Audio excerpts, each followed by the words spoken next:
a gente já sabe, marcado, cravado, carimbado, com toda a sua produção, todo o seu drama, contando histórias dessa família mais vigiada do mundo. Isso é fato. Mas o que é verdade e o que não é? O que a quarta temporada traz pra gente, até onde é drama e o que é ficção?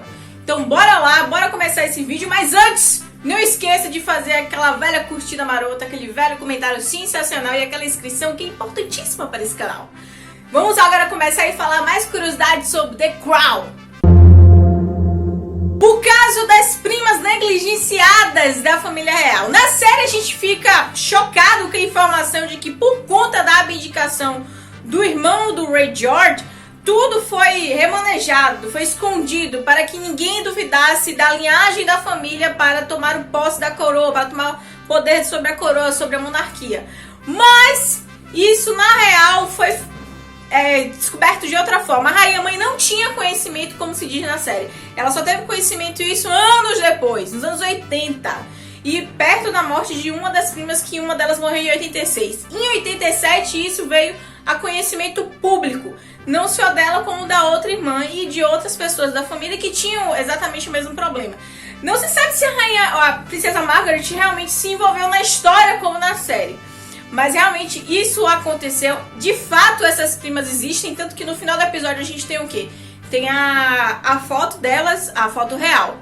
Mas esse drama, assim, né? Como eu mesmo fiquei chocada. Achei que nesse episódio eu disse, meu Deus, essa família é podridão. Agora também, né? Se não sabia, eu não sabia, os outros já não sabem. Vou ligar pra minha amiga Bebete depois pra saber. O Morrill e seus testes. Era a casa de campo, uma das casas de campo da família real, aonde a primeira-ministra Margaret Thatcher chega até lá e percebe que os monarcas não são tão chiques assim.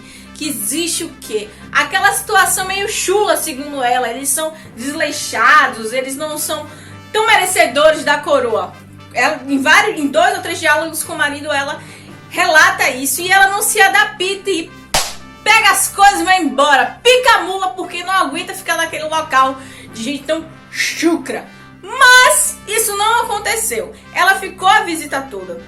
Existia a tensão entre Margaret e a rainha? Fato, isso sempre existiu. Até porque Margaret tinha o quê? Um jeito monarca de ser muito forte. Você vê pelas referências que ela fazia a rainha Elizabeth. Ela descia até o chão, descendo até o chão. Porque referenciar a rainha, referenciar a coroa. Ela já tinha isso do seu pai, ela tinha herdado. Então isso era muito forte nela. Ela não era tão, moderna pra época. Ela levava isso a sério. Além das tensões políticas, elas realmente tinham ideais políticos diferentes. Mas realmente ela foi condecorada no final do seu mandato com aquela medalha. A rainha Elizabeth e ela, no fim das contas, tinham esse relacionamento. E essa condecoração são 20 para 24 pessoas. Só foram dadas 20 até o momento. 4 ainda estão inativas. Vou ligar pra Bebete. Na hora que eu ligar pra Bebete pra confirmar o negócio das primas dela, Bebete, eu falo bem de você. Converso com todo mundo sobre você. Você é a estrela do meu canal. Não é por nada não. Fala coração com a amiga. Invasão ao palácio. Outra situação que eu não sabia. Pesquisei e realmente... Caralho, velho. O cara invadiu o palácio de Buckingham 2 vezes.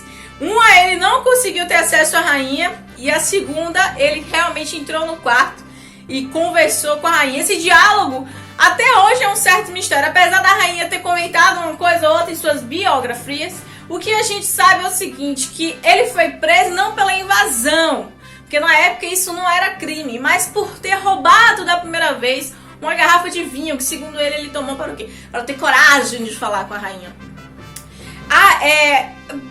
Se comenta também que a rainha pediu que esse delito fosse esquecido.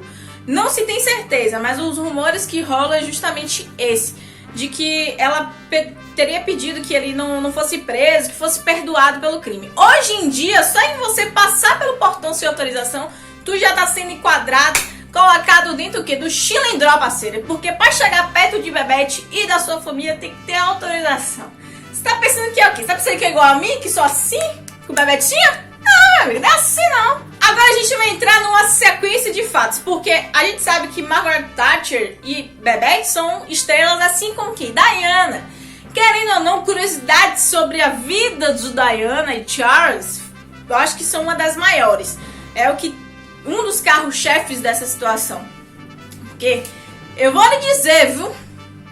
Eu digo o seguinte, Diana pode fazer o que for. Eu vou passar pano pra essa mulher até o fim da minha vida. Se Lady Di tivesse viva até hoje, quem era as Kardashian, meu filho, perto dela? Primeira curiosidade nesse ponto, que é o quê? O encontro de Princesa Diana e Charles. Será que foi daquele jeito? Bom, não foi daquele jeito bem teatral. Ela vestida de árvore, fugindo, tendo um encontro casual. Charles e Diana já conviviam aqui há muito tempo. A família Spencer era uma família aristocrata que tinha relações com a família real. Então, eles já se conheciam. Eles só que não tinham interesses um no outro.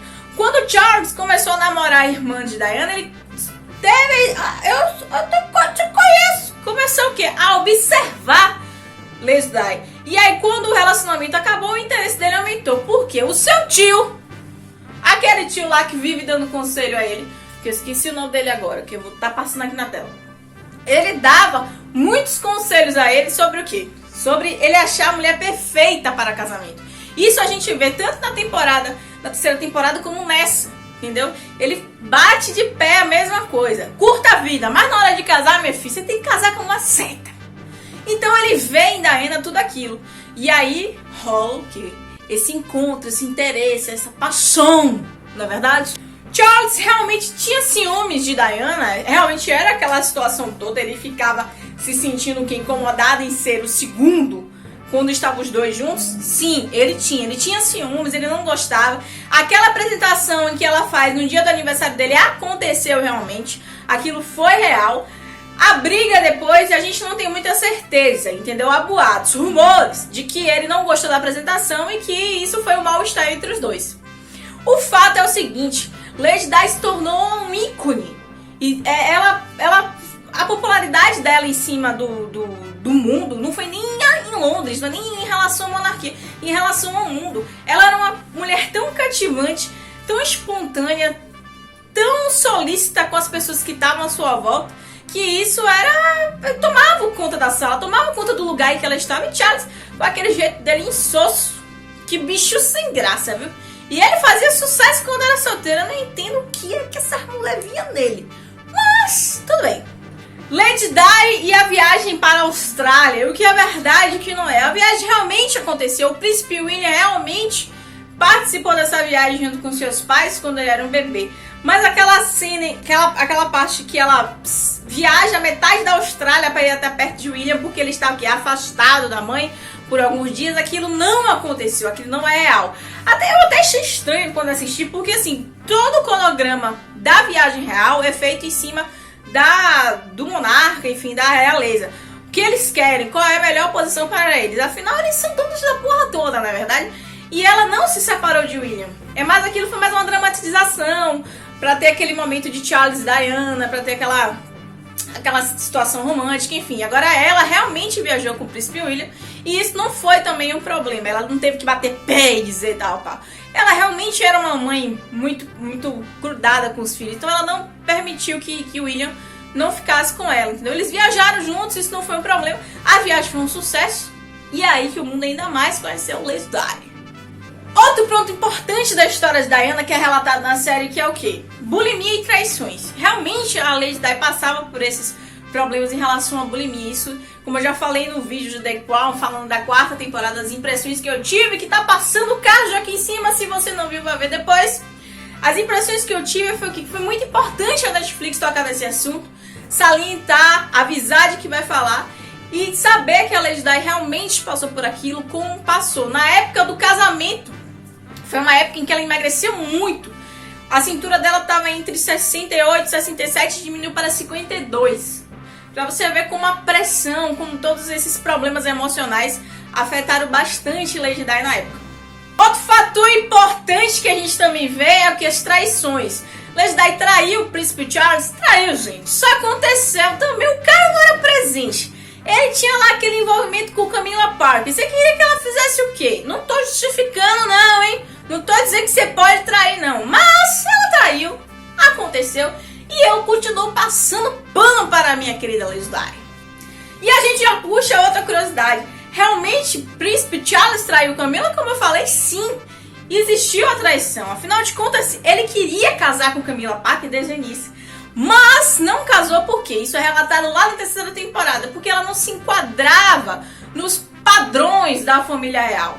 Ela tinha que ser o quê? Uma menina virgem, coisa que Camilla Parker não era. Uma menina que respeitava a coroa, coisa que Camilla Parker também não gostava muito, entendeu? Uma menina recatada, tranquila, pronta para casar. Coisa que Diana foi e passou com louvor. O episódio em que ela vai fazer o teste com a família real, a gente entende exatamente isso.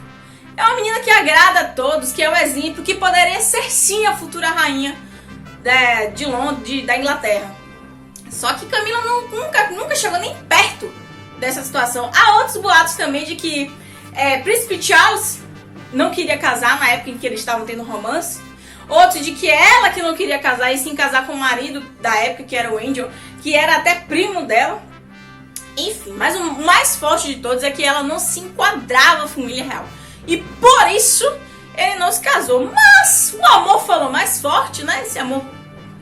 Enfim, esse amor lindo, maravilhoso entre os dois. E eles continuaram tendo romance, mesmo depois dele casado com Diana, que deu esse rebosteio todo.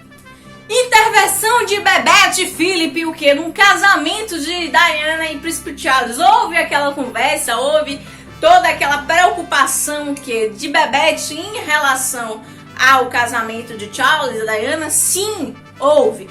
O que a gente não sabe o que eles conversaram, mas tanto Bebete como Philip se envolvem até o dia do divórcio. Eles que são as primeiras pessoas a dizer ao casal que eles deveriam se divorciar. Isso é fato, isso não tem o que se questionar. O diálogo que a gente não sabe.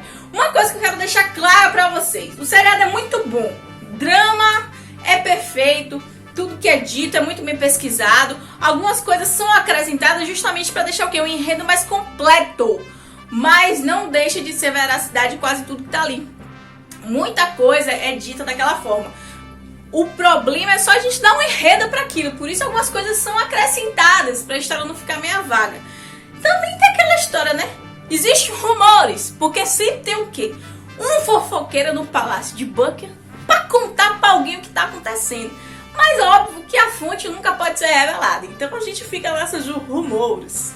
E vou deixar uma dica pra você. Você tá querendo saber da história mais de Lady Di, que é uma história muito rica. Tem um documentário sensacional na Netflix que fala da história de Lady Di, a história da vida dela, que é feito pelo People.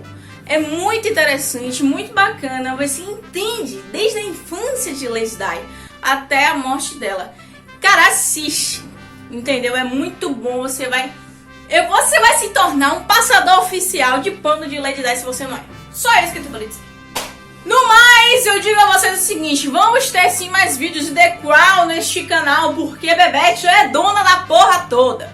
A gente vai falar do quê? Das impressões que a gente vai ter da quinta temporada, porque já temos atores confirmados, já sabemos de mais ou menos qual o assunto que vai ser tratado e de quando vai estrear. Uma coisa eu digo a você: senta e espera que vai demorar um pouquinho. Um beijo, um queijo, não deixe de deixar sua curtida, seu like, seu comentário e tu não me deixa de se inscrever aqui, viu? Porque esse é o melhor canal de YouTube que você já viu na face da terra. Isso eu posso garantir. Beijo, galera, e a gente se vê no próximo vídeo.